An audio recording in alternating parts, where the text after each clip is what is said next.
오늘 어떤 분이 교회가 참 아름답다, 정말 좋다 이렇게 표현하시는데 희한하게도 여러분 보시다시피 큰 뭐 다른 시설 없잖아요. 다른 뭐 정말 잘된 교회에 비하면 비교도 안 되죠. 근데 우리 교회를 방문하는 목사님들마다 또 손님들마다 교회가 참 아름답고 참 마음이 포근하고 좋대요. 왜 그럴까? 곰곰이 생각해 봤어요? 왜 그럴까요? 기도를 많이 해서 그럴까요? 기도는 많이 안 하진 않은 것 같은데. 왜 그럴까 생각했더니 그분 안에 있는 주님이 기쁘게 하신 것 같아요. 그죠? 우리 안에 주님이 계시니까 눈물 날 일도 웃게 되고 불평할 자리에서도 감사하는 사람이 되는 거죠. 우리 본성으로는 도무지 그럴 사람이 아니잖아, 우리는. 우리는 보는 대로 행동하는 사람이잖아. 우리는 들린 대로 행동하는 사람이고, 내 하고 싶은 대로 하는 사람이 우리다. 그런데 별 볼 일 없이 보이는데 그게 아름답게 보이는 거예요. 세상이 어두운데도 희망을 보는 거예요. 소망을 건지는 거예요. 우리 뭐 특별한 사람인가요? 네, 특별하죠. 우리는 예수의 생명으로 거듭난 사람이에요. 땅에 살지만 하늘을 소망하며 사는 믿음의 사람이고, 우리 안에 누가요? 예수님이 계시기 때문에. 그 예수님 주신 마음으로 보고 예수님의 눈으로 본다 이 말이에요. 그러니까 우리가 기뻐하고 감사하고 항상 쉬지 않고 범사에 기도하면서 주님을 앙망하면서 갈망하면서 살아갈 수 있다 이 말이죠. 여러분 오늘 이 부활절을 통해서 여러분 안에 계신 주님이 더욱더 역사해 주시기를 원하고, 주님의 눈으로 세상을 바라볼 때에 지금이 조금 암울하고 힘들고 다 어려운 시기를 지나가고 있지만 그래도 주님이 계시는데, 주님이 우리 안에 우리와 함께 영원토록 함께 하는 한 우리는 절망이 아니라 소망을 노래하고 희망을 선포하고 주님을 찬양하는 것이죠. 여러분 가는 곳마다 이런 생명의 역사가 여러분을 통해서, 축복의 통로로 하나님이 쓰시는 여러분을 통해서 많이 일어나게 되기를 주님의 이름으로 축복합니다.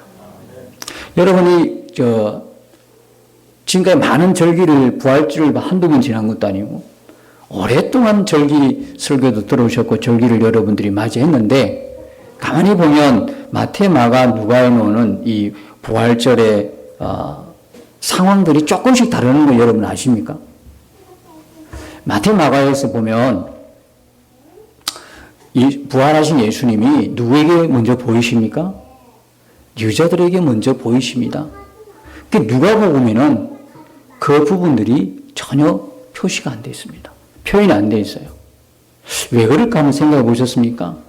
마태복음, 마가복음에서는 부활하신 주님이 유자들에게 나타나 보이시고, 그런데 누가복음에 오늘 우리가 이렇게 읽었던 본문에서는 그 부분들이 기록이 안 돼 있고 빠져 있어요. 그 부분에서는 별 관심이 없이 보여요. 왜 그랬을까요? 자, 누가복음이 말하는 누가의 관점은 뭐냐면, 우리가 보는 게 아니고요. 누가의 관점은 뭐냐면 말씀을 따라, 말씀으로 믿는 그 믿음의 강조점이 있다는 거죠. 그러니까 뭐라고 이야기하냐면 6절에 보면 여기 계시지 않고 살아나셨느니라. 갈릴리 계실 때에 너희에게 어떻게 말씀하셨는지를 뭐하라? 기억하라.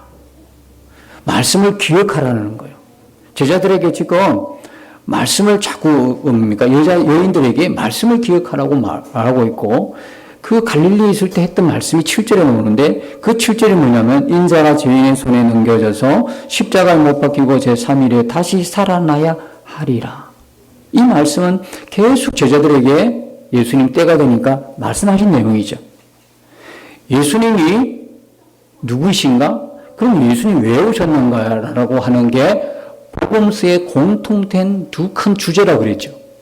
예수님이 왜 오셨나를 설명하셨을 때에 계속 제자들에게 때가 되어서 말씀하셨던 것이 십자가에 죽으시고 다시 부활을 할 것이다. 부활하실 것을 계속 말씀해 오셨는데, 제자들이 지금 뭐하고 있다? 이 말씀을 전혀 마음에 담아두지 않고 있다는 이야기예요. 귀담아 듣지 않았고 기억하지도 못했다. 그러니까 자꾸 기억하라는 거예요. 언제까지 보고 믿겠느냐? 하나님의 약속의 말씀 그대로, 진리 말씀 그대로 있지 않느냐? 그 말씀으로 믿는 믿음이 무슨 믿음? 성경적인 믿음이고, 그것이 뭡니까? 언약을 믿는 믿음이고, 그것이 구원받는 믿음이라는 것을 누가복음 관점에서 우리에게 지금 말씀하고 있는 것이죠. 그러니까 25절에도 미련하고 선지자들이 말한 모든 것을 마음에 더디 믿는 자들이요 하고 책망하고 있어요. 꼭 보고 믿는 거냐? 꼭 보고 믿어야 돼? 도마와 똑같은 거죠. 꼭 보고 믿는 믿음이 아니라 뭐를 믿는 믿음? 하나님의 약속의 말씀을 믿는 믿음. 그걸 지금 우리에게 요구하고 있어요. 그러니까 기억하라는 거예요. 그죠? 기억하라. 8절에도요, 그들이 예수의 말씀을 기억하고, 그때야 기억하는 거예요. 그리고 여기 보면 44절, 47절 계속 예수님께서 뭐라고 이야기하냐면, 모세의 율법과 선지자의 글과 시편에, 한마디로 이건 무슨 성경이죠? 구약입니까? 신약입니까? 구약 성경. 계속 구약 성경이 결국 누구를 나타내고 있다? 나를 가리켜 기록된 모든 것. 그러니까 구약은 전부 다 예수님에 대한 기록이라는 거예요. 그래서 나를 가리켜 기록된 모든 것이 이루어져야 하리라 한 말이 이것이니라. 계속 제자들의 초점을 어디 두고 있어요? 말씀을 벗어나지 않도록, 말씀의 모든 제자들의 시선이 주목되도록. 그죠? 말씀 중심으로 지금 엠마오로 가는 제자들뿐만 아니라 11제자에게 부활하신 예수님이 나타나셔서 그들의 시선을 말씀에 기억하게 하시고 고정시키는 모습을 볼 수가 있어요. 47절에도 또 그의 이름으로 제사함을 받게 하는 회개가 예루살렘에서 시작하여 모든 족속에게 전파될 것이 기록되었으니 계속해서 지금 예수님은 초점을 어디에 맞추느냐? 말씀에만 기록된 말씀에 초점을 두는 거죠. 그래서 이게 관점이요, 마태, 마가, 누가가 약간 이건 다른 관점을 보여주고 있지요. 자, 여러분, 하나님의 성경이라는 하나님이 우리에게 언약의 말씀, 약속하신 말씀이라고 우리가 믿으면 주님이 다시 오신다는 것도 믿지요. 아멘이죠. 주님이 다시 온 것, 주님이 재림하실 것 믿으시죠? 그러면 주님이 재림할 때까지 그러면 뭐하고 살아야 되느냐, 우리가? 뭐하고 살아야 돼요? 주님 재림하실 때까지? 그게 히브리서 10장에 나오잖아요. 그때 무슨 말씀이 있습니까? 주님이 히브리서 10장 37절에 보면 잠깐 오면 오실리가 오시리니 지체하지 아니하시리라. 그리고 그 뒤에 어떤 말씀이 있습니까? 오직 의인은 믿음으로 말미암아 살리니. 그 믿음, 어떤 믿음이에요? 언약의 하나님 말씀을 믿는 믿음이에요. 눈으로 보이지 않고 귀로 들리지 않고, 그죠? 느껴지지 않아도 우리에게 뭐가 있습니까? 영원한 진리의 말씀. 이 진리의 말씀이 있습니다. 이 진리의 말씀, 하나님의 언약의 이 말씀을 믿는 믿음이 성경적 믿음이고 구원 얻는 믿음이고 진짜 믿음이라는 거예요. 이 말씀 그대로 우리가. 성경을 얼마나 사랑해야 되겠어요. 여러분, 지난번에도 말씀드렸죠. 하나님께서 우리를 구원하고 심판하는 모든 기준은 어디 있어요? 성경이에요. 이 성경에도 없는 내용을 하나님 우리 심판하지 않아요.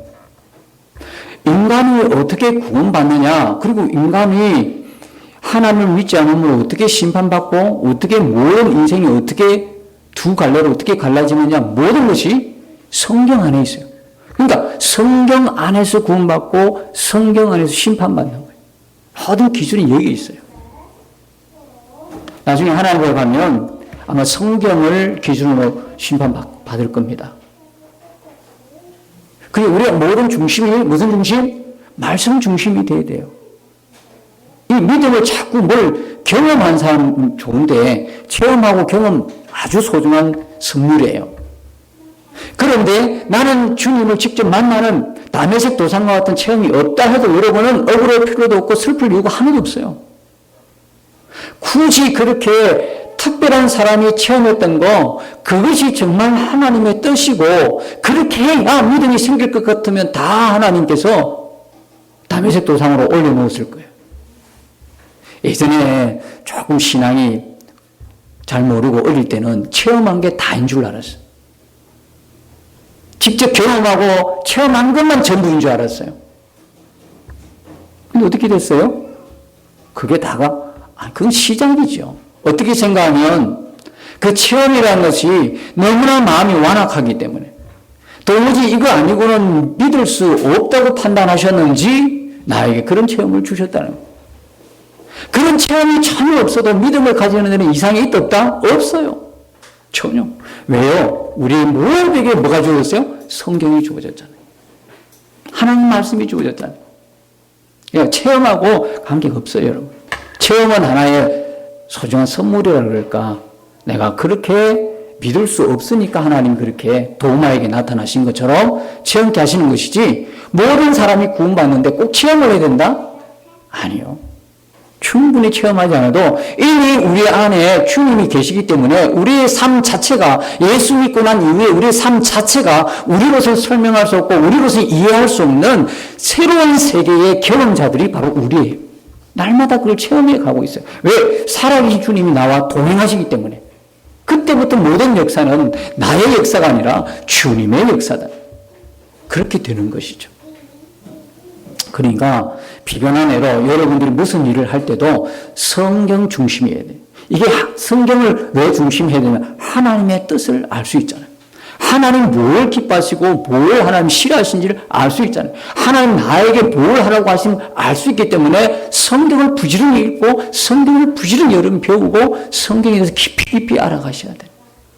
뭐 연예인이 무슨 옷을 입고 연예인이 무슨 밥을 먹고 연예인이 무슨 화장을 하고 그건 그렇게 여러분 우리 생명하고 그렇게 중요하지 않잖아. 진짜 중요한 우리 생명, 영원한 생명 관련된 거는 뭡니까? 바로 성경이지 않습니까? 성경을 날마다 부지런히 가까이 하시고 읽으시고 생명, 여러분 안에 있는 그 생명을 생명 읽을 때마다 믿음과 확신을 가지게 되는 것이죠. 성경 읽는 자에게 하나님이 주시는 선물입니다. 그렇다고 해서 숙제식으로 읽지 마시고 성경을 한 장을 읽더라도 기도하는 마음으로 주님 가르쳐 주세요. 이렇게 하면 주님이 다 가르쳐 주셔요. 지금 알아서, 몰라도 괜찮은 거는 다음에 또 가르쳐 주셔요. 또한 설교를 통해서도 여러분들이 어떤 분의 설교를 통해서 또 여러분들이 기도하면서 깨달아지는 것도 있고요. 아무튼 여러분들, 우리 하나님 앞에 갔을 때 성경이 우리의 구원의 기준이고 심판의 기준이라는 걸 기억하시고 무슨 일을 할 때도 여러분 하나님 뜻대로 하십시오. 여러분 지금 비견한 예로 선거가 지금 되잖아요. 선거가 막 사전선거도 있고 지금 15일도 선거가 있는데 선거할 때 나는 죽고 예수로 사는 복음이 분명한 사람은요. 내 취향대로 안 합니다. 여러분 우리는요. 당이 없어야 돼요. 여당 야당이 아니에요. 교회 안에서 항상 그것 때문에 문제가 생기는 거예요. 나는 죽고 예수로 사는 게 아니라 예수는 죽고 나는 살아서 문제가 생기는 거죠. 우리는 여당, 야당이 우리는 없어요. 교회 안에서는 오직 예수당, 예수파만 존재할 뿐이에요. 그렇죠? 그런데 여러분들이 선거할 때도 여러분들의 정치적 성향을 내려놓으셔야 돼요. 여러분들의 이념적 생각들을 내려놓으셔야 된다니까? 그래서 투표하면서 이거 국민의 권리다 이렇게 하면서 여러분 마음대로 기도 안 하시고 여러분 마음대로 찍고 싶은 대로 여러분들의 정치적 성향대로 여러분들이 가지고 있는 이념, 여러분들의 생각, 지금까지 지식 주워 들었던 이런 주변의 많은 그런 지식으로 인해서 여러분들이 정말 선거를 하게 되면 할 때 여러분 마음이지만 그것마저도 우리가 예수 믿는 우리라 그러면 신중하게 고려하고 생각해야 돼요. 기도하시고 하나님의 뜻인가 아닌가를 분별해야 돼요. 하나님의 질서 속에 있는 사람이냐 아닌가를 구분해야 돼요. 우리 지역에 나온 이 사람, 우리가 뽑아야 할 대통령일지라도 그 사람이 기독교인이라도 우리가 말없이 함부로 찍어보면 안 된다. 기도하면서 이것이 하나님 뜻이야 맞는가? 저는 그래서 정치적 이야기를 안 해왔고 또 할 그것도 별로 느끼지 않습니다. 나는 죽고 예수로 사는 사람이라면 분명히 기도하면서 선택할 것이니까. 그러나 분명한 것은 절대적으로 하나님 질서에 위배되는 그 제안을 하거나 발언하거나 찬성하는 사람이 누구냐를 여러분 구분하셔야 돼요. 난 여당도 야당도 아니고 당에 들 필요도 없고 그 사람이 그 사람이요. 여당이나 야당이나 다 정권 잡으면 괜찮을 것 같죠? 여러분 삶이 좀 나아질 것 같죠? 전혀. 여러분하고 관계없어요. 그 사람은 고도의 사기꾼이야. 법적인 떼놓고 사기꾼이요. 우리에겐 도움이 안 된다니까? 누굴 뽑든 그런 기대는 가지고 뽑지만, 그러나 그리스도인이면 나는 죽고 예수로 사는 복음이 분명한 그리스도인 같으면 여러분들은 야당 여당이 아니라 당이 아니라 하나님의 뜻에 맞느냐? 성경을 그래서 부지런히 읽어야 돼. 이게 하나님 법에 어긋난 거냐? 그 법을 지금 세우려고 그러고 하나님이 싫어하신 것을 지금 자꾸 법안으로 만들고 통과시키려고 하느냐? 그걸 보셔야 되는 거예요. 이번 선거 때 여러분들이 기도하시면서 여러분의 선택 가장 중심 뭐냐? 하나님의 성경이고 하나님의 뜻인 거예요. 여러분 잘 압니까? 모르잖아요. 이것도 다 주위에 들은 이야기잖아요. 국회의원 만나봤습니까? 밥이라도 함께 해봤습니까? 모르잖아. 지금 봐서는 다 좋은 사람이지. 뽑히고 나서 문제지. 관계없다니까요. 누굴 뽑든 관계없어요. 그러나 누굴 뽑든 그 기준이 성경이어야 한다는 거죠. 한 뜻이어야 된다는 거죠. 그래서 이 성경을 항상 기준, 자, 지난주에 여러분, 이 기억하라고 하는 말씀을 보면 뜨끔하죠. 지난주 설교 자체도 잘 기억을 못 하잖아요. 지난주 본문이 어디고, 지난주 제목이 뭔가도 기억을 못 하는 그 제자들에게 기억하라 이 말씀 바로 오늘 우리에게 주신 말씀, 기억하라. 한 주가 지났는데, 겨우 한 주 지났는데 지난주 말씀을 기억을 못 해. 본문, 혹시 제목 아시나요? 본문을 뭐라고 물어보면 굉장히 비난이 쏟아지겠죠. 그래, 여러분 얼굴 보니까 다 아시는 거죠? 요한복음 12장이죠? 뭐 9절까지 이야기하라는 말씀은 아닙니다. 뭡니까? 나귀 새끼를 타고 오신 예수님이었잖아요. 그죠? 자, 다시 한번 말씀을 기억해 보십시다. 왜 예수님이 나귀 새끼를 타고 오셨어요? 이야기는 튼튼하고 장성한 나귀를 타고 와야 불안정스럽지가 않죠. 편안하게 올 수 있잖아요. 그래도 좀 만왕의 왕이신 그분이 제대로 갖추고 들어오셔야 되잖아요. 예루살렘에 들어오실 때 모처럼 마지막 한 주간 들어오시려고 오는데 거창하게 좀 들어오시면 될 거 아니에요? 왜 하필이면 어미가 아니고 새끼를 타고 와야 돼요? 예수님마저 뭐 했다는 거예요? 말씀대로. 예수님마저 말씀 앞에 바로 순종하셔서 말씀을 뭐하기 위해서? 성취하기 위해서. 그때 말씀이 스가랴 9장 9절의 성취라고 말씀드렸잖아요. 예수님도요, 하나님 말씀을 어떻게 들었어요? 들어도 되고 안 들어도 되고 한 귀로 듣고 한 귀로 흘려보내고 들으면 마음에 통과, 마음에 담아두지 않고 이런 말씀 듣지 않으시고 예수님마저 마음에 담아두셨다가 그 말씀 그대로를 사랑해 주셨고 그 말씀 그대로를 순종하셨어요. 그리고 나귀 새끼를 타고 오셨다니까. 그 타고 온 나귀 새끼가 누구예요? 출애굽기 13장 13절에 보면 나귀의 첫 새끼는 어린 양으로 대속할지니 그리 아니하면 목을 잘라야 되는 거예요. 그러면 이 나귀 새끼가 살려면 어떻게 해야 돼요? 어린 양이 죽어야 되는 거예요. 예수님이 나귀 새끼 한 마리 때문에 죽기 위해서 오셨습니까? 예수님이 태운 나귀 새끼를 통해서 누구를 봐야 됩니까? 우리 자신을 봐야 돼요. 우리와 영원토록 함께 하시는 주님. 그 주님은 우리가 함께 태우고 가는 그 나귀 새끼를 통해서 우리를 보게 되는 거예요.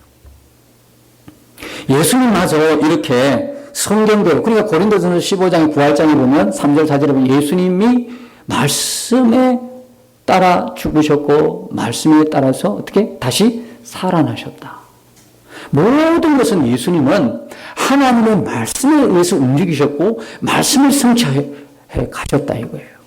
예수님이 그렇다 그러면 우리의 구원도 역시 어떻게 해요? 말씀에 따라. 여러분, 우리에게 주어진 이 성경의 말씀은요, 그냥 듣고로 끝나면 안 돼요.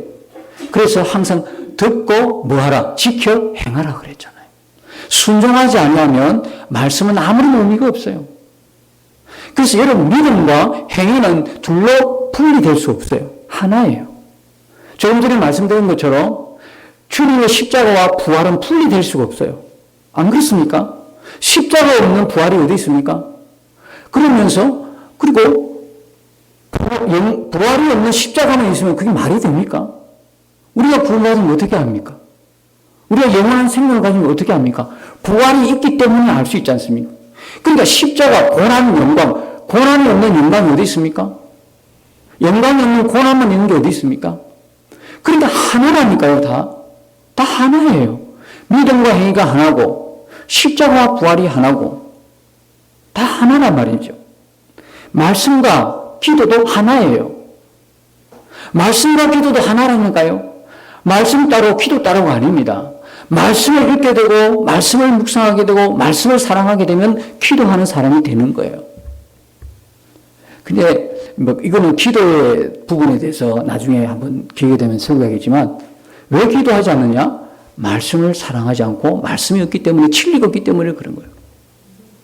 말씀이 있으면 기도하게 돼 있어요. 말씀과 기도는 떨어진 게 아니고 말씀과 기도는 하나예요. 붙어 있어요. 말씀을 가까이 하고 사랑하게 되면 어떻게 기도하고 싶은 마음이 생기고 기도하게 되는 거예요.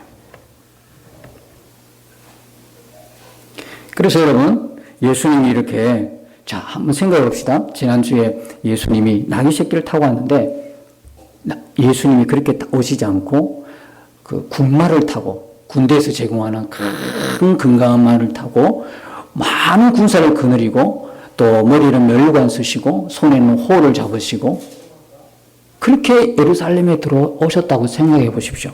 누가 감히 그 앞에 접근할 수 있겠어요? 그런데 예수님이 나귀 새끼를 타고 오셨단 말이에요. 그러니까 누구든지 가서 만져볼 수가 있어요. 같은 눈높이로 오셨으니까. 어린아이도 가서 옷도 잡아 당길 수도 있고. 그래서 스가랴 9장 9절에 보니까 이런 예수님을 어떻게 표현했어요? 겸손하다 이렇게 표현했잖아요. 그래서 제가 말씀드렸죠. 겸손이라는 것은, 그죠? 겸손이라는 것은 자기 위치에서 내려앉는 거잖아요. 얼마든지 행사할 수 있고 얼마든지 누릴 수 있는 그 위치가 있으면서도, 그 자리가 있으면서도 상대방 위치로, 낮은 자리로 내려와서 함께 울고 함께 웃는 그런 마음가짐, 그걸 기뻐하는 마음가짐이 뭐래요? 겸손이라고 그랬잖아요. 근데 예수님은 겸손하시기도 하고 온유하기도 하시다 그랬잖아요. 온유는 뭡니까? 그런 겸손한 마음에서 어떻게 해요? 그런 겸손한 마음이 있으니까 상대방을 깔보지 않고 상대방 마음을 해치지 않고 거칠게 대하지 않고, 그러면서도 사람과 가까이, 너무나 인간적인 그런 모습이 온유하다. 그러니까 마태복음 11장 28절에 수고를 모은 인생의 진자들아 다 내게로 오라. 나는 마음이 어때? 온유하고 겸손하니 나의 멍에를 메고 내게서 배우라. 그리하면 너희가 뭘 얻으리니? 힘을 얻으리니. 그런데 우리는 예수님께 갔는데도 왜 힘을 못 얻습니까? 어디가 문제 있습니까? 주님의 멍에를 메지 않는다면. 예전에 이스라엘 사람들이 밭을 갈 때 항상 2마리를 갈게 했죠. 멍에를 씌워서. 그런데 멍에를 씌우기 전에 항상 뭐부터 시킨다 그랬어요? 싸움부터 시키죠. 싸움 시켜서 이긴 자와 진 자를 확실하게 구분하죠. 왜? 그래야만 똑같이 갈 수 있으니까. 이긴 자와 진 자 구분이 없으면 서로 길을 가죠. 그러니까 예수님 마음이 온유하고 겸손한데, 그런데 예수님 멍에를 지지 않고 나의 멍에를 메고 있는데, 나의 멍에는 아니고 예수님 멍에는 제껴놓고 자꾸 자기 방식으로 살아가려고 하니까 예수님에게 와도 힘을 얻지 못하는 거예요. 우리가 예수 안에 있는 진정한 힘은 어떻게 누려요? 예수님의 멍에를 질 때. 여러분, 그래서 우리 분명히 고백해야 돼요. 나는 죽고 예수로 산다. 내 멍에가 없어요. 나는 이미 죽었어요. 예수님 멍에를 그대로 받아들일 때에 어떻게 해요? 나는 쉼을 얻을 수 있어요. 그러니까 예수님 어떤 분이에요? 바로 이런 분이에요. 지극히 인간적이고 지극히 우리를 사랑하시는 분이에요. 우리가 무거운 인생의 짐을 지고 쓰러질 때 보통 사람 같으면 어떻게 해요? 너 왜 이랬니? 원인이 뭐니? 막 따지고 들 텐데 예수님은 한 번도 그렇게 하지 않고 조용히 오셔서 우리가 지고 쓰러진 그 짐을 대신 지시고 손을 잡아 일으키 다시 힘을 내라 그러죠. 내가 너와 항상 함께 있다. 다시 힘을 얻어라. 그렇게 우리를 이렇게 세워주시는 거예요. 그런 예수님 만나면 내가 못 살아도, 내가 건강하지 못해도, 내가 어려움이 있어도 우리가 충분히 이기고 승리하지 않겠습니까? 지금 우리에게 가장 급한 것은 뭐냐면 예수님이 나와 함께 계시는 그 문을 여는 것이고 예수님 내가 너와 함께 있다 힘을 내라고 하는 예수님의 음성을 듣지 못한 고갈이지 않습니까? 그게 두 개만 들을 수만 있다. 그것 두 개만 명확하다면 우리는 어떤 어려움 속에서도 다시 일어날 수 있는 거예요. 여러분 우리 찬양 가사 중에 그런 가사가 있잖아요. 나의 등 뒤에서 나를 도우시는 주 평안히 길을 갈 때 보이지 않아도 매일처럼 주저앉고 싶을 때 다가와 손 내미시네. 이런 예수님이 항상 나와 함께 계시다는 여러분 이 눈이 열리게 되기를 주님의 이름으로 축복합니다. 내가 힘들어서 고난 속에 눈물 흘리고 비통에 빠져 있을 때도 우리는 기억해야 될 것은 주님이 항상 함께 계시다는 거예요. 나의 등 뒤에서 나를 도우시는 주. 오스왈드 샌더스의 시 한 편이 있죠. 모래 위의 발자국. 여러분 많이 예화를 들어보신 내용일 거예요. 꿈을 꿔 사람은 꿈을 꿨는데 예수님과 해변가를 걷고 있어요. 그 찬란한 빛에 의해서 반사된 그 발자국은 항상 두 쌍이었어요. 두 쌍. 이렇게 두 쌍씩 발걸음인데 어느 순간에는 흔히 보이는데 어느 순간에는 발자국이 한 쌍인 거예요. 근데 그 순간을 더듬어 보니까 그때가 내 인생에 가장 어둡고 힘들고 고통스러운 때였다는 거예요. 정작 그때는 두 쌍이 아니라 두 쌍으로 가다가도 한 쌍이었다는 거예요. 그래서 예수님 만나서 예수님께 그렇게 묻지 않습니까? 예수님, 내가 정말 필요로 했을 때는 왜 예수님 계시지 않습니까? 내가 그렇게 힘들고 고통스러울 때 왜 그때는 발자국이 한 쌍밖에 없었습니까? 예수님 뭐라 그래요? 나의 사랑하는 아들아, 나의 사랑하는 자녀야. 내가 너무나 힘들어하기 때문에 내가 너를 안고 그때 발자국은 너의 발자국이 아니라 누구의 발자국? 나의 발자국이니라. 너무 힘드니까 그걸 안고 주님이 가신 거다 이 말이에요. 주님 바로 이런 분이에요. 주님이 우리가 힘들어할 때 주님 어디 계세요? 우리가 그렇게 목매어서 고통스러운 울부짖음을 할 때 그 순간 우리 눈물 속에 계셨고 우리를 그분의 넉넉한 품에 안고 계시는 순간이었다. 우리가 눈이 안 열리니까 나와 함께 하시는 그 주님이 보이지 않으니까 고통스럽게 울부짖는 거예요. 오늘 본문에서도 이 주님이 안 보이니까 4절 보니까 근심하게 되지요. 5절 보니까 두려워하게 되지요. 17절에 보니까 슬퍼하지요. 인생이 이렇습니다. 여러분 환경 때문에 그런 거 아니에요. 돈이 없어서 그런 것도 아니에요. 내 주변에 사람이 친구 없어서 그런 게 아니에요. 주님이 없기 때문에 인생이 슬프고 근심이 많고 두려운 거야. 예수 믿어도 유단히 두려움이 많은 분이죠. 예수님이 정말 명확하게 인식이 되고 의식이 되고 나와 함께 한다는 게 분명하다면 여러분 그 두려움을 이길 수 있습니다. 늘 이길 수 있습니다. 아무 염려하지 마십시오. 늘 능히 이길 수 있습니다. 오늘 말씀하시지요. 어찌하여 살아있는 자를 죽은 자 가운데서 찾느냐. 예수님은 살아계신 예수님은 지금 우리와 나와 영원토록 함께 하신 것을 믿으시기 바랍니다. 여러분 초대교회 교인들 아무것도 오늘 우리와 비교할 때 뭐 번번한 성경책 하나 있었습니까? 우리는 지금 훌륭한 성경책을 갖고 있잖아요. 초대교회 교인들은요, 성경이 없었어요. 드물었어요. 찾아보기 힘들고 성경 한 장을 기록하면요, 다 해람을 하기 때문에 지금 그 성경이 누구 손에 있는지도 몰랐어요. 그런데도 보면 우리가 초대교회보다도 더 능력 있는 그리스도인의 삶을 살 수 있습니다. 살고 있습니다고 자신 있게 고백할 수 있습니까? 부끄럽잖아요.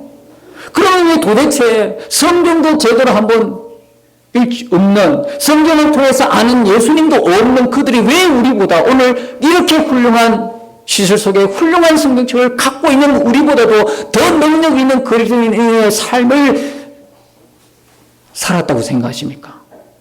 그들은 성경 속에 있는 그리스도는 알지 못했어도 자신 안에 있는 그리스도, 자신과 동행하는 예수는 분명히 알고 있었기 때문입니다. 지금도 살아계셔서 자기와 함께하고 있는 그 예수는 우리가 이 좋은 성경책을 갖고 있어도 희미한 이 우리보다도 더 확실했다 이 말입니다. 그러니까 로마서 8장 35절에 뭐라고 그럽니까? 누가 우리를 그리스도의 사랑에서 끊으리요? 환난이나 공고나 핍박이나 기근이나 적신이나 위험이나 칼이랴. 무슨 이야기입니까? 절대로 살아계신 예수님과 나의 관계를 끊을 것이 있었다? 없다는 거예요. 뭐마저? 죽음마저도. 어떻게 이렇게 고백할 수 있었어요? 예. 자신 안에 있는 예수님을 분명히 고백하고 믿었고 확신하고 함께 동행하기 때문에 그런 것입니다. 부활절 행사 거창하게 한들 진짜 부활하시고 살아계신 그 주님이 안 바라봐진다면 그건 하나의 행사에 불과한 것이죠. 오늘 이 부활절을 통해서 다시 한번 우리에게 말씀하신 주님의 음성은 2000년 부활절로 끝난 것이 아니라 지금 바로 살아계시는 주님, 그 주님이 우리와 함께 하신다고 하는, 제발 그 메시지를 전해달라. 그리고 너희와 함께하고 영원토록 너희 속에 너희의 마음을 성전 삼아 너희와 함께 있는 이 예수를 여러분이 바라보고 살아라. 동양을 살아라고 하는 하나님이 주시는 메시지가 있지 않겠습니까? 그래서 우리가 이 부활절날 다시 한번 우리는 분명히 남은 생에 뭘 하고 살아야 되냐면 우리 안에 오신 주님을 바라보고 동행하는 일입니다. 이 일들을 여러분들이 힘쓰고 애써야 하는 것입니다. 워낙에. 왜 훈련을 하느냐? 워낙에 지금까지 습관이 안 된 거예요. 우리의 태도 하나 바꾸는데 얼마나 많은 훈련이 필요합니까? 마찬가지입니다. 주님을 바라보는 이 습관 태도가 안 돼 있으니까 계속 몸에 새기는 것입니다. 그게 훈련입니다. 그 다음에 평생 주님과 동행하는 그 훈련을 하는 것이죠. 마지막으로 오늘 우리가 불러야 할 찬양이 하나 있는데요. 그게 바로 162장입니다. 부활하신 구세주인데 이걸 저자가 누구냐면 엘프레도 에클리 목사님인데 이 목사님이 유대인 청년과 전도하면서 대화를 나눴는데 그 자꾸 전도하니까 유대인 청년이 왜 자꾸 죽은 유대인 청년을 믿으라고 하십니까? 그럴 때 그 예수님이 예 맞습니다.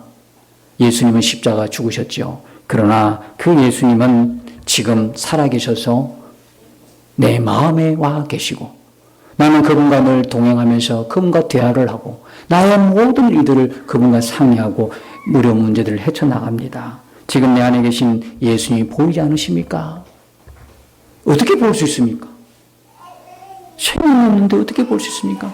그리고 전도하고 돌아온 이후에 영감을 받아서 기록했던 게 뭐냐면 162장 찬송인데요. 이런 가사가 있죠. 다시 사신 구세주 나 항상 승기네 온 세상 조롱해도 주 정령 사셨네. 그 은혜로운 손길 부드러운 음성 내 평생 주님 함께 늘 계시네. 예수 늘 살아계셔서 주 동행하여 주시며 늘 말씀하시네. 예수 내 구세주 예수 내 맘에 살아계시네. 늘 살아계시네. 아멘. 여러분 주님과 동행하는 것을 목사님만 하는 거라고 생각하면 안 됩니다. 마귀가 제일 좋아하는 것은 나는 평신도입니다. 이런 이야기. 평신도라는 이야기는 전문가가 아니다라는 거예요. 예수 믿는데 신앙생활하는데 전문가가 아니다. 예수님과 동행하는 거 나는 잘 모른다. 예수님 관계에서 난 전문가다. 그러니까 여러분들이 무슨 일이 생기면 목사님께 오셔서 물론 상의하고 기도 부탁하는 건 좋은 일이지만 그러나 그것이 근본적으로 내가 기도하지 않고 내가 살아계신 주님 앞에 주님과 교제를 하지 않고 목사님만, 눈에 보이는 목사님만 전적으로 의지하여 온다면 여러분은 잘못된 신앙입니다. 여러분도 믿는 분이 살아계신 주님이시고 나도 믿는 분도 살아계신 주님이시라면 여러분도 얼마든지 기도하면서 여러분 모든 인생의 문제를 주님께 답을 얻고 가실 수 있다는 말입니다. 주님과의 동행은 절대로 여러분 맡기면 안 됩니다. 목사님께 의지하고 맡겨서도 안 되는 겁니다. 나는 그저 여러분이 동행하도록 도울 뿐이지 나는 평신도입니다. 비전문가입니다. 이건 사단이 좋아하는 말입니다. 그래서 여러분 안에 계신 주님과 이 부활절을 통해서 새롭게 다시 한번 일어나서 여러분 안에 계신 주님과 행복한 동행을 이루어가는 여러분의 남은 평생 복된 생활 되시기를 예수님의 이름으로 축복합니다.